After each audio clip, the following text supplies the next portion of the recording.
है उपेंद्र है। साल 6009 वो पहला साल होगा 1961 के बाद जिसे अगर हिंदू अरेबिक न्यूमेरल्स में उल्टा सीधा करके लिखा जाए तो वो सेम दिखेगा।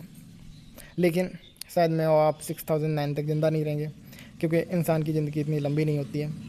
हम वो मोमेंट मिस कर देंगे। और बहुत सारे ऐसे फ्यूचर के इवेंट्स हैं जो हम मिस करने वाले हैं, लेकिन हम सभी वो देखना ज़रूर चाहेंगे। सबसे पहले शायद हम बैमडिंग जर्मनी के टाइम पिरामिड का कंप्लीसन भी नहीं देख पाएंगे। यह 120 कंक्रीट ब्लॉक से बना एक पिरामिड है जो 1993 में शुरू हुआ था, और बिल्डर्स हर 10 साल में एक ब्लॉक ऐड करते हैं, और अब तक 4 ब्लॉक ऐड हो चुके हैं। इस स्पीड से ये पिरामिड शायद 3183 में कंप्लीट होगा। लेकिन फाइनल ब्लॉक शायद हमारे great great great grand children जो 30 से भी ज़्यादा होंगे वो रखने वाले हैं।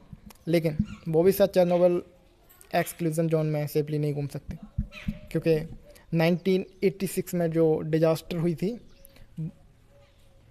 उसमें रेडियो कंटामिनेशन इतनी ज़्यादा थी कि उसको सेफली उस जगह पर सेफली घूमने के लिए ना 3000 ना 4000 बल्कि पूरे 22,000 साल लगने वाले हैं। हो सकता है हम अपनी लाइफ टाइम में ये सब ना देख पाएँ, लेकिन अगले 1 मिलियन सालों के अंदर बहुत रोचक चीज़ें होने वाली हैं। बेटाग्लूज और एटा कार्निया जैसे स्टार्स हमारे सुपरनोवा में एक्सप्लोड करेंगे, और कुछ हफ्तों के लिए ऐसा लगेगा जैसे अर्थ पे 2 सूरज। और ये एक्सप्लोजन्स फुल मून से भी ज़्यादा ब्राइट होंगे, दिन में भी दिखाई देंगे। लेकिन असली स्काई होगा 3.75 बिलियन ईयर्स बाद, से 3.75 बिलियन ईयर्स बाद। हमारी गैलेक्सी का नाम है मिल्की वे, और हर स्टार जो आप देखते हैं आकाश में वो हमारी गैलेक्सी का पार्ट है। लेकिन स्काई में एक बिलरी सी शेप रहती है।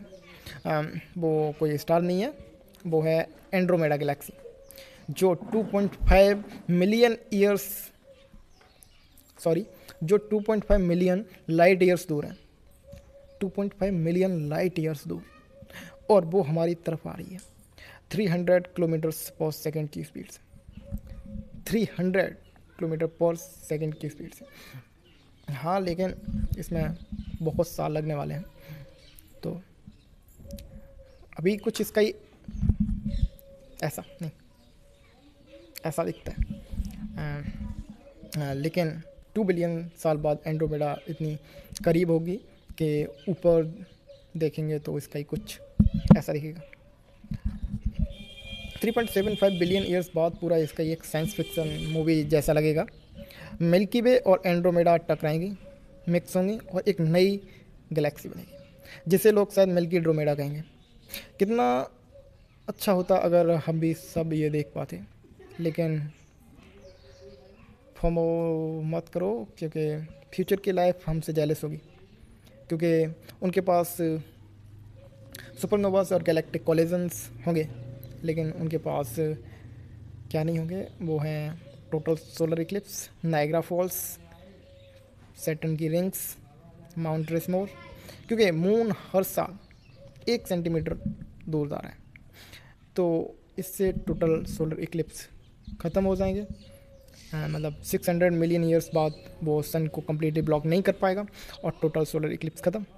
नायग्रा फॉल्स हर साल इरोजन से पीछे हट रहा है, तो साल 52,000 तक फॉल्स ख़त्म हो जाएंगे, और 7 मिलियन ईयर्स बाद माउंट रशमोर के पीसेस भी मिट जाएंगे, और 5200 मिलियन ईयर्स बाद सैटर्न के रिंग्स भी ख़त्म हो जाएंगे, भी नहीं रहेंगे। तो फ्यूचर के लोगों के पास शायद अमेजिंग स्काई इवेंट्स होंगे, लेकिन उनके पास ये सारे इवेंट्स नहीं होंगे।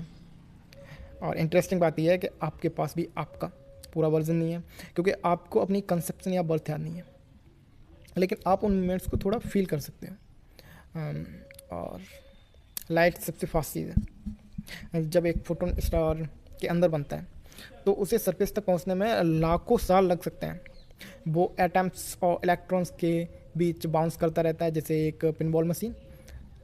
कभी कभी हज़ारों लाखों साल बाद वो स्टार की सरफेस से बाहर निकलता है और बॉर्न होता है, और अगर वो फोटोन लकी हो तो वो अर्थ तक पहुंचता है, और अगर आप लकी हों तो वो फोटोन आपके आँख के रेटिना पर एब्जॉर्ब होते हैं।